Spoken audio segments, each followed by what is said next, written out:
Last time I was in baby girl's nursery, I was pregnant and packing my hospital bag, and today I am finally filming my labor and delivery story. Hello gorgeous, welcome back to my channel. Hello if you're new. If you're new, it means so much if you click that subscribe button to join my YouTube family. I finally have some time to sit down and share with you my labor and delivery story, and I'm going to be open, honest, real, and raw and share with you guys everything that happened, because being a first-time mom and also being the first on both my side and my husband's side of having the first grandchild and also the first in my friend group, I really had no idea what to expect. It definitely went not as planned, and of course you cannot plan your labor and delivery. You just kind of have to go with it. The way it's gonna happen, it's going to happen. I actually had to get induced, and I got induced at 41 weeks pregnant, so I had an induction. So I'll go into all the detail when it comes to that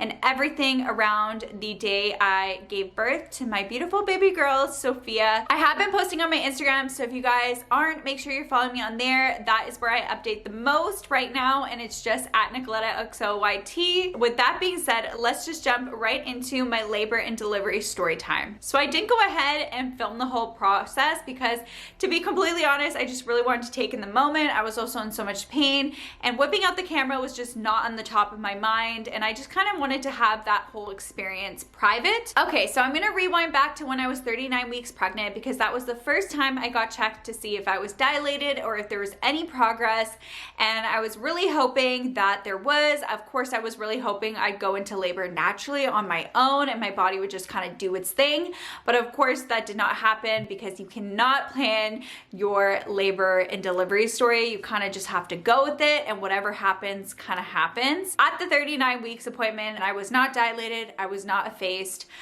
40 weeks came and we had to check again, and I honestly thought I made some progress, and once again I was 0 centimeters dilated and 0% effaced. So at that point we went ahead and booked my induction date for Tuesday, October 24th. I had to go to the hospital 2 days, as you guys will hear, but I was still hoping that whole week that I was gonna go into labor naturally. I was hoping I was gonna make progress, because you could be 0 centimeters dilated and the next hour you could have progress. You really just don't know when it's gonna happen. I tried all of those things that they tell you to do, whether it's drink a certain tea or do curb walking or whatever. I tried everything and nothing was working. She was just not budging. Every day was going by and I was just hoping that today was gonna be the day, and it just was not happening. So Tuesday came along, and this was the day I was scheduled to go into the hospital to start my induction, and we were going to start it by doing Cervidil. There's like a couple ways you can start to kind of soften your cervix. One way being Cervidil, which is what I ended up doing, and then there's like the balloon method, which I've heard about. So Cervidil is basically, looks like a giant long tampon. At the end there they have it has medicine around it, so they insert it into you, and this is supposed to help soften your cervix to help you become effaced, because like I said, I was 0 centimeters dilated and 0 centimeters effaced. So my appointment in the hospital was at 7 p.m. So I went ahead and checked in at 7 p.m. They put me into a bed. Before they started the Cervidil, they did one more check to see if I was making any progress naturally, because I last got checked at 40 weeks pregnant, and at this point I was pretty much 41 weeks pregnant. And they checked me, and once again, no progress. I had absolutely no progress. I was 0, 0. It just was not happening for me. So they went ahead and said we were gonna do the Cervidil, which I was so nervous about the whole induction process. I really was just, that's why I was hoping I was just gonna go in naturally and my water was just gonna break, or I was just gonna start to contract out of nowhere, and it didn't happen. So when they went ahead and inserted my Cervidil, they went ahead and monitored me and baby for an hour. So they went ahead and put the monitors on my belly, and every time baby girl moved, I had to like click a button. So they wanted to make sure I did that.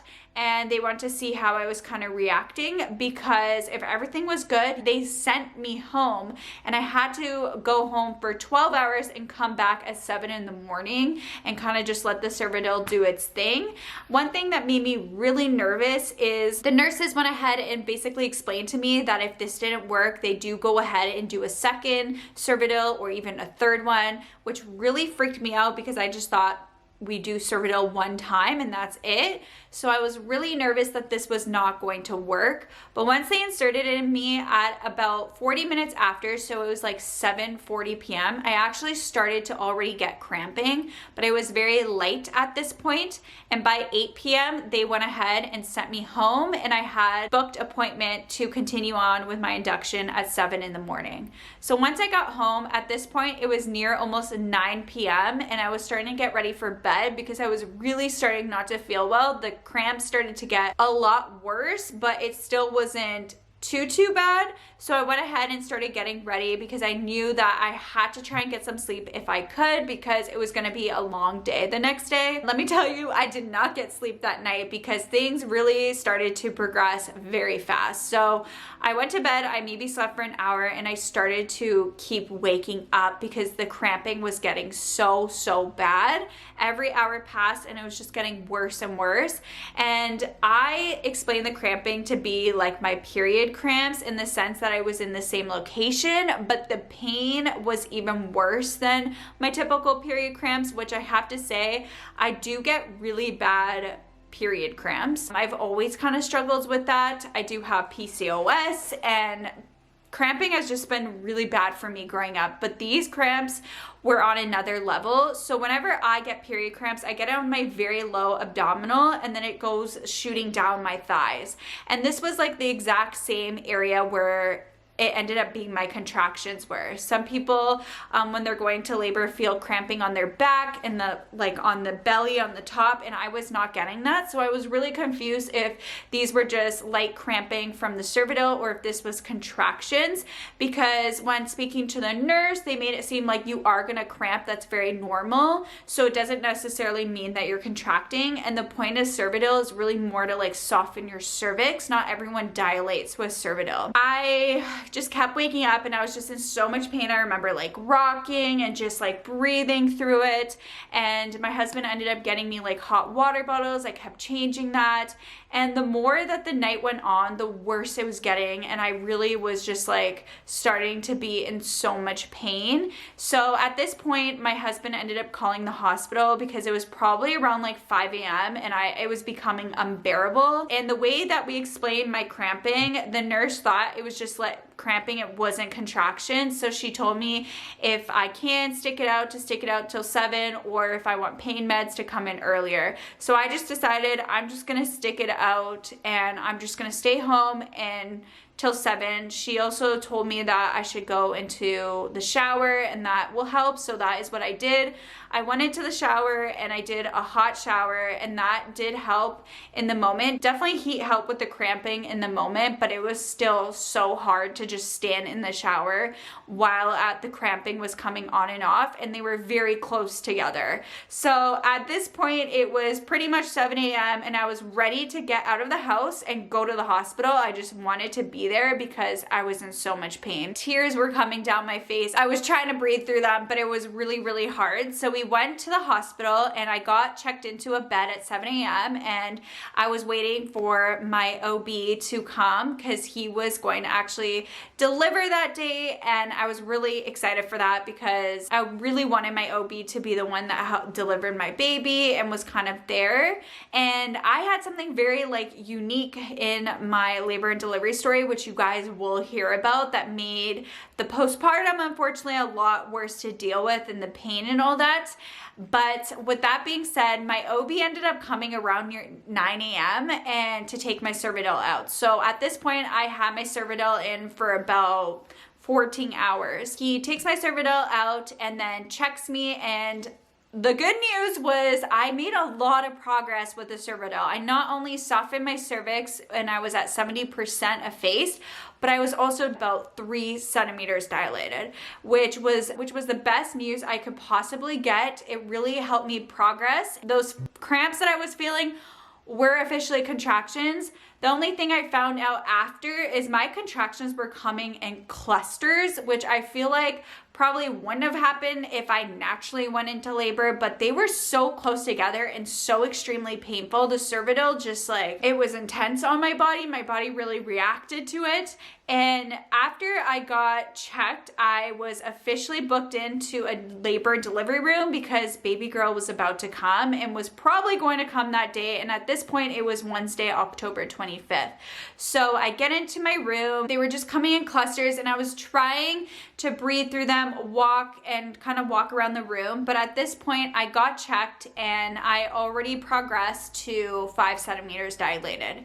So the pain was becoming so excruciating. I ended up asking for an epidural, and I kind of already knew that I would get an epidural because the different part about my labor and delivery story is, unfortunately, I had a lump that has been growing near kind of where my bikini growing area is, and it's something that I have been concerned about for a very long time. It grew so much since 2020 to 2023, and since being pregnant, it grew even more.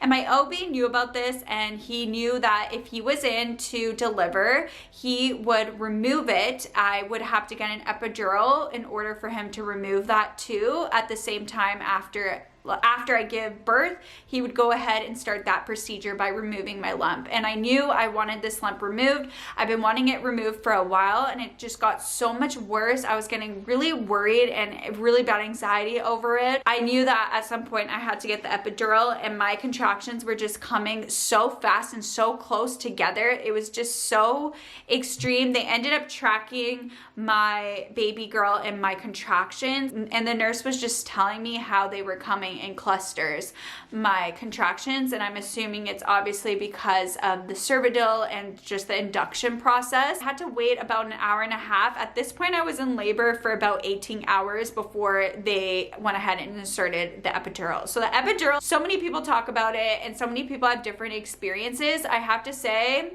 I really liked it. I felt no pain from the contractions after. I just felt pressure. You definitely have to stay really still when they insert it, but to be honest, the pain of the insertion of the epidural is so easy, especially when you're in so much pain, and it's not something to be scared of. And I really had a good experience with the epidural because I know a lot of people sometimes say they felt numb, they felt nothing from like down below, but I could still feel my legs, I could still move them.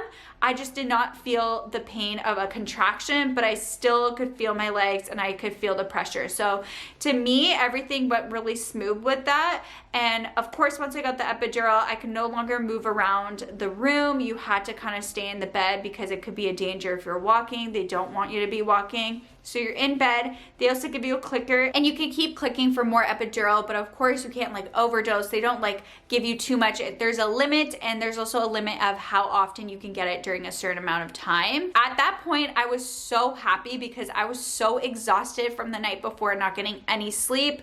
And also I was just so exhausted from the whole day because it was already at this point like afternoon. It was probably like 3 p.m. or so by the time I got the epidural. Could have been a bit later. It was a little fuzzy to me. Once I got the epidural, I finally could relax. I got some rest, and I just remember the nurses just giving me popsicles, and I just felt like I was finally living my best life and my body could have some rest. When they did give me the epidural, they went ahead and they broke my water. And they kind of wanted to see if I was going to progress because I did progress so quickly, but they did go ahead and check me again, and time has passed and I was still around 5 centimeters. So that is when they went ahead and started the oxytocin, which is basically a medicine that will help you to dilate, and it's going to make your contractions get even worse. And my contractions were just coming in even more clusters, but thankfully at this point I couldn't even feel the contraction pain. And once they broke my water and started the oxytocin, which gets dripped into your IV, it worked really well on me and my body started progressing really quickly and I started dilating really quickly. They came in every so often, the nurses, to check on me, and when they checked again, I was about 6 to 7 centimeters, and then they went ahead and checked again and I was about like 8 to 9 centimeters. And at this point, they were gonna check me one more time at 10:30 p.m. to see if I was ready to like go and push, because they thought I would be ready by then. By the time they came into my room, it was honestly about 11 p.m. and my nurse checked me and I was ready to go. I kind of knew I was ready to go because even though I had the epidural, you feel this extreme pressure in your bum and it just feels like you need a push, and the pressure is just uncomfortable. It doesn't really matter how much epidural you have, you will still feel the pressure. And I knew that I was like ready to go. I was just kind of waiting on the nurse, because when I was ready to go, there was also 5 other women that were ready to go and have their kids. We were literally all ready to go at the same time. It was pretty crazy. So I was just kind of waiting, and my nurse came in and she was like, okay, we're gonna start to push. She kind of explained to me how to push. She told me that she was gonna tell me if I was pushing well, because she wasn't gonna kind of like sugarcoat it, because if I wasn't pushing good, she wanted me to make progress. And I really liked her. She made me actually feel so comfortable, and the nurses were really great. So at this point, I was ready to go. It was only one nurse in my room and I started to push, and I actually was making pretty good progress. It took about 40 minutes for me to push baby girl out. And at this point though, while my daughter was starting to come down, I noticed there was something definitely going wrong. The nurse did bring up that she may have to use a vacuum, and I remember just not wanting to use a vacuum or forceps for my labor and delivery. I knew going into it that was just one thing I didn't want, and I was starting to get a little bit worried because I could tell there was something wrong. And at this point, my OB came in to help me deliver, and he was just looking at the monitor, and I could tell that there was something wrong, but he's really calm, a very calm person. He just basically told me that he was going to do an episiotomy, and that's basically where they make an insertion and cut to help get the baby out.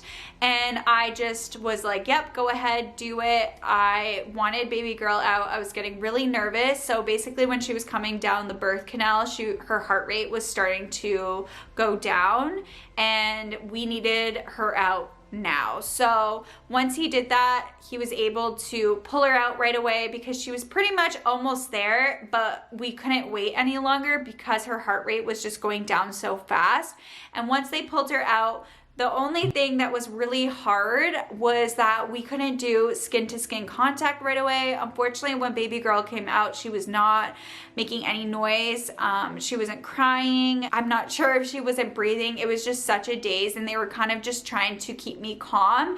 But at this point, there was a ton of nurses that ran into my room. They took baby girl right away and they brought her to the corner, and they started to actually suck out liquid out of her lungs because she had so much liquid in her. And then once they did that, she started to cry, and I just felt so relieved. I was just kind of freaking out, asking if she's okay. They were really great about it, making me stay calm, and everything was fine. My husband was there watching, making sure she's good. He was just telling me she was okay. But of course, you want for your baby to come out and you just hear your baby cry, and you put her being able to do skin to skin right away. Unfortunately, that's just not how it went. And once she was crying and all good, they went ahead and put her right away onto my chest, and we did skin to skin, and it was just so beautiful. She came out with so much hair, which everyone comments about. I have been posting a lot on Instagram, so if you're not following me, make sure you do. It's at NicolettaXOYT. Currently, baby girl's downstairs with her yaya, her grandmother,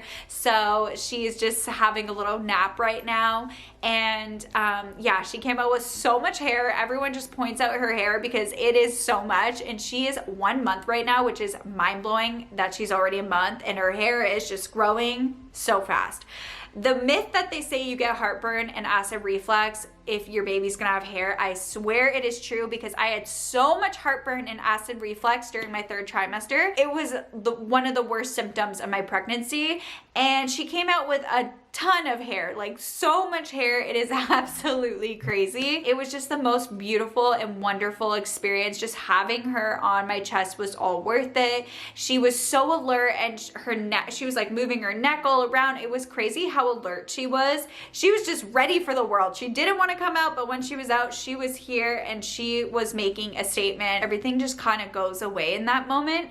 And at this point, when my baby was on my chest, is when a lot of work had to go down there for my procedure. So before they went ahead and stitched me all up, and then I had to get my other procedure, this is the time that I feel like no one really talks about, and I never knew before I was pregnant, is that you have to give birth to the placenta. Sometimes the placenta just comes out, but if you don't, you have to push again. So it just took a couple pushes and my placenta came out. And then also they do like a little massage on your stomach, which some people find really uncomfortable. But at this point, I was in such a daze, and you have your baby in your arms, that all of that, like, it just went so quickly and I didn't really notice it. I was just so caught up focusing on my baby girl.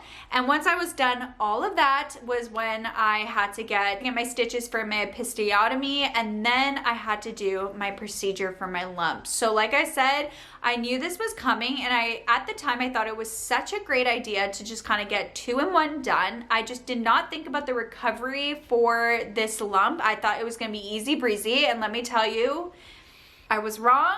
The recovery and my postpartum was, I feel like, so much worse because of that. And then I also had to get my episiotomy, which I did not obviously plan. I thought I would just, not have to get that and just do natural. But of course, you cannot plan these things. He went ahead and started to remove my lump at this point. And at this point, it was past midnight. So I had to go through it. It ended up being a lot worse than we thought. And it took a lot longer.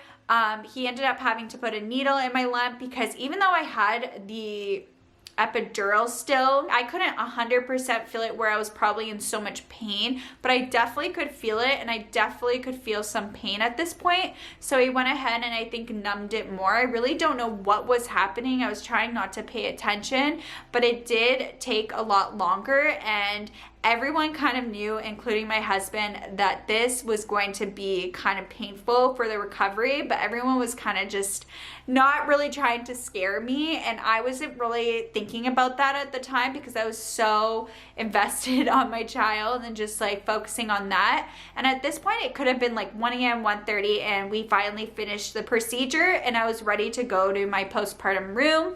I didn't end up going to my postpartum room until like 5 in the morning. So it was a long night at this point. The chaos begins. You basically get no sleep. They want you up to feed your baby every 2 hours, and it's just gonna be a whirlwind of a night. Parenting begins then, and there's just so many nurses in and out. It was chaos, let me tell you. They want to make sure that you're okay. One thing that I never really expected or knew about is that they're really worried too about your first trip to the bathroom. They want to make sure that you go pee, so they're on top of you until you go pee, and that's a whole experience on its own. If you guys want to kind of know about my postpartum experience, I could totally do a video on that. I can also tell you my postpartum essentials, what was essential during that time and what kind of I didn't use, because there were things that really helped me with the pain. Like I said, my postpartum was so much worse than I thought it was ever gonna be, and it is because also my unique experience of also having to get a lump removed at the same time of after delivering a baby. And although that made my postpartum so much worse, now that I'm on the other side and I'm finally starting to be in the recovery, I'm happy I got it removed, but in the moment I regretted it because it made the pain so much worse. And I still have my stitches down there. I'm currently over 5 weeks postpartum. I'm actually gonna go to my 6-week appointment next week. I'm almost there at my 6th week. I'm hoping everything goes okay and hoping I do get cleared. But I have to say that I don't wanna sugarcoat it. The postpartum experience was really hard on me. I was pretty much bedridden for like 2 weeks, and I just felt so helpless, so useless when it came to having to take care of my child. I did not expect that. I could barely move and I could barely pick her up because I was in so much pain.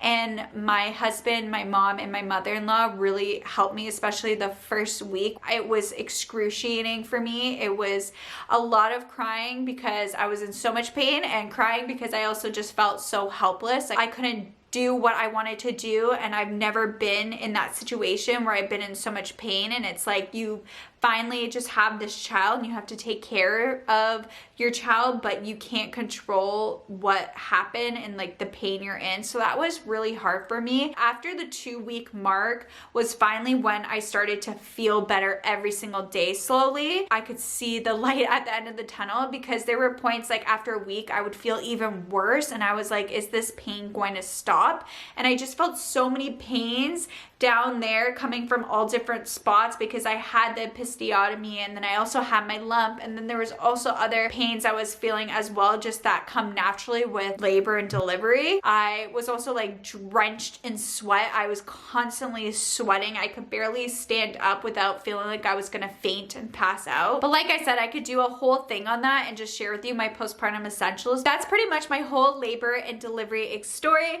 My baby girl Sophia was born at 7 pounds 10 ounces and 19 inches long. She's just the most special and adorable little baby. She's actually such a good baby. I'm so happy that she is finally here. This next chapter and journey in my life has been so rewarding and just so beautiful, and I'm just so excited. Like I said, if you guys want to see updates, definitely follow me on Instagram. So grateful that everything kind of went as planned when it came to my induction as best as it could.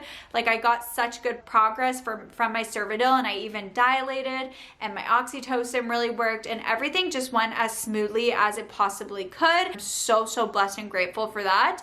And it was such a surreal and crazy experience. It is so crazy and mind-blowing what the body can do. But just know, if you're going through labor, you can do it. Our bodies are made for it, and whatever you want to do during your labor is up to you. Don't listen to anyone but yourself, because it is your body. So do what you want to do. Just listen to yourself and listen to your body. And sometimes postpartum is just not pretty. I thought, you know, after you give birth, you're good to go. You see people like all glam with their makeup and they're moving and walking, and I just didn't have that same experience, and I was really hard on myself. I just want you guys to know that if you're going through the same thing where you have a really bad postpartum, or you know, you had a really bad tear or something like that, be gentle on yourself. You just delivered a baby, and things aren't going to go as smooth as possible sometimes, and that is okay to give yourself a break. If your loved ones are helping you, that is okay, and don't be too hard on yourself, because I definitely